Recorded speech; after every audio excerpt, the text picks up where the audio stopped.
যে আত্মীয় স্বজনের সাথে ভালো সুসম্পর্ক রাখা।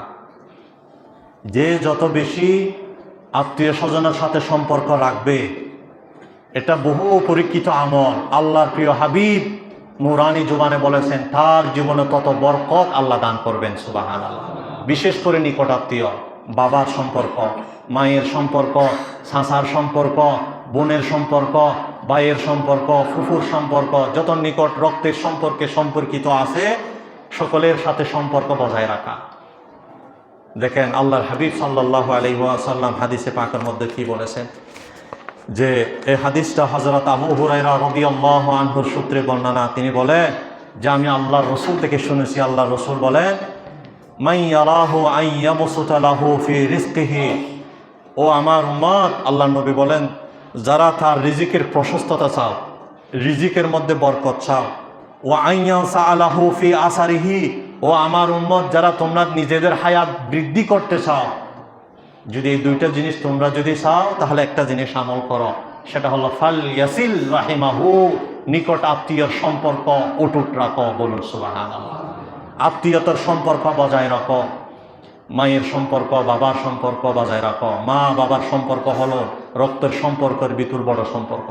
আজ সমাজে অনেক দেখা যায় যে মা বাবার সম্পর্ক যে অনেক খারাপ, যে সন্তান বড় হয়ে গেলে অথবা সন্তান পয়সাওয়ালা হয়ে গেলে, বড় একটা উন্নতের জায়গায় পৌঁছে গেলে মা বাবার খোঁজখবর রাখতে চায় না। এটা কিন্তু ভুল।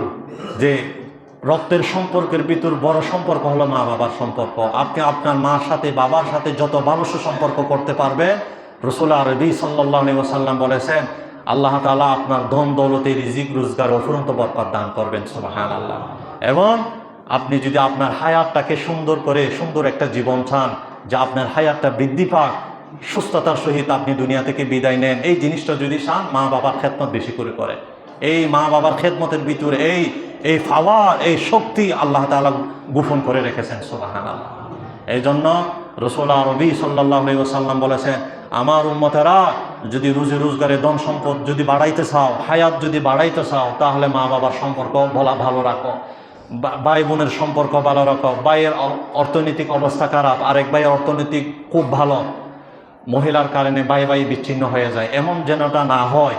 যে ভাই দুর্বল হলে তার প্রতি একটু লক্ষ্য রাখা, অর্থ দিয়ে, সম্পদ দিয়ে, ভালোবাসা দিয়ে তাকে আপনার মতো করে তোলার জন্য চেষ্টা করা, এটাই হলো সম্পর্ক। রাসূল আরবি সাল্লাল্লাহু আলাইহি ওয়াসাল্লাম বলেছেন যে আপনার নিকট আত্মীয়রা যদি আপনার সাথে দুর্ব্যবহারও করে, যে আপনি আল্লাহ এবং আল্লাহ রাসূলকে খুশি করতে গিয়ে আপনার পক্ষ থেকে সুন্দর ব্যবহার করে সেই দুর্ব্যবহারকে দূর করে দেন। সুবহানাল্লাহ।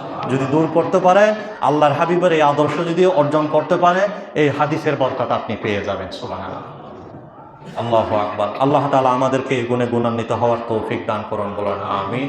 যে কথাগুলো বলেছি সর্বপ্রথম আল্লাহ আমাকে আমল করার তৌফিক দান করেন, যারা শুনেছেন সকলকে আল্লাহ আমল করার তৌফিক দান করুন। বলেন আমিন।